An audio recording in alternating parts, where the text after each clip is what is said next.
Hi అండి, అందరూ ఎలా ఉన్నారు? Welcome to Jyothish kitchen. ఈరోజు మనం చేసుకోబోయే వంట దుంపలు పచ్చికారం అండి. అది ఎలా చేసుకోవాలో చెప్తాను చూడండి. ఉడికించిన దుంప అండి.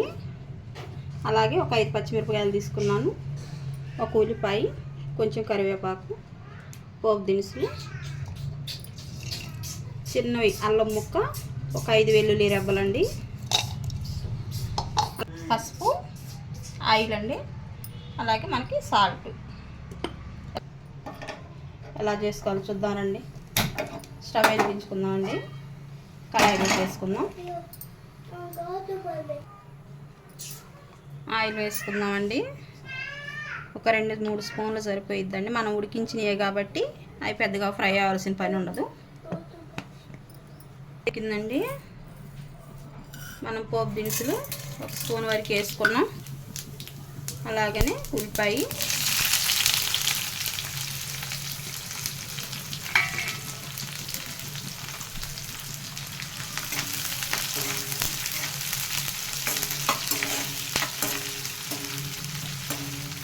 మనం ఈ వేగేలోపు మసాలా వేసుకుందామండి. అలాగనే ఈ చిన్నులపాయ పచ్చిమిరపకాయ ఉంది కదా, అల్లం ముక్క, ఇప్పుడు పచ్చిమిరపకాయ చిన్న చిన్న ముక్కలు చేసి అలా కొంచెం పలుకుగా ఉంచుకోండి, బాగుంటుంది తినేటప్పుడు. వేయకుండా వేసానండి నేను. అది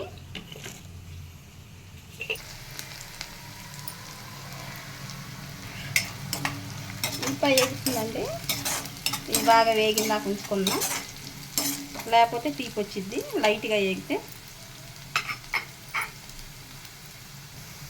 వేగిందండి. ఇప్పుడు కరివేపాకు వేసుకున్నాం. ఇప్పుడు సిమ్ చేసుకున్నాం స్టవ్. అలాగని మనకి కూరకి సరిపోయిన నేను పసుపు వేసుకున్నామండి. ఇప్పుడు మనం పచ్చిమిరపకాయ పేస్ట్ వేసుకున్నాం కదా, అల్లం చిన్నులపాయ, అది వేసేసుకున్నాం.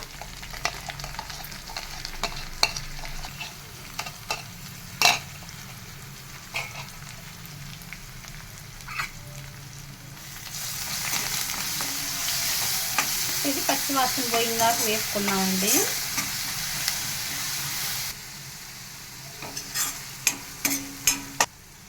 వేసిన తర్వాత మళ్ళీ కలుపుకున్నాం కదండి. ఇప్పుడు మనకి ఇది వేగిందాక సిమ్లోనే వేసుకున్నామండి. ఇప్పుడు కొంచెం సాల్ట్ వేసుకుందాం.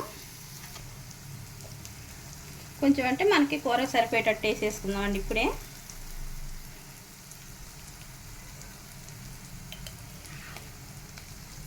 మీరు ఇందులో కావాలంటే ఉడకపెట్టిన పచ్చిపప్పు అయినా వేసుకోవచ్చండి. ఇలా ఫ్రై చేసుకునేటప్పుడు ఇలాగ. అలాగే మనకి పచ్చి బఠానీ ఉంటుంది కదా, అదైనా వేసుకోవచ్చు.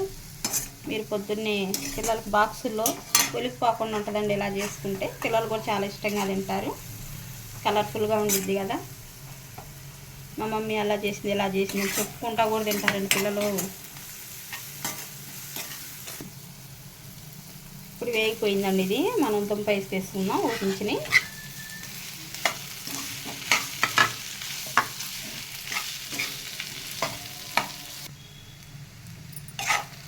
అయిపోయిందండి. మనం స్టవ్ ఆఫ్ చేసేసుకుందాం. స్టవ్ ఆఫ్ చేసుకున్నాం కదా, ఇప్పుడు సర్వింగ్ బౌల్లో తీసుకొని కొంచెం కొత్తిమీర చల్లుకుందామండి.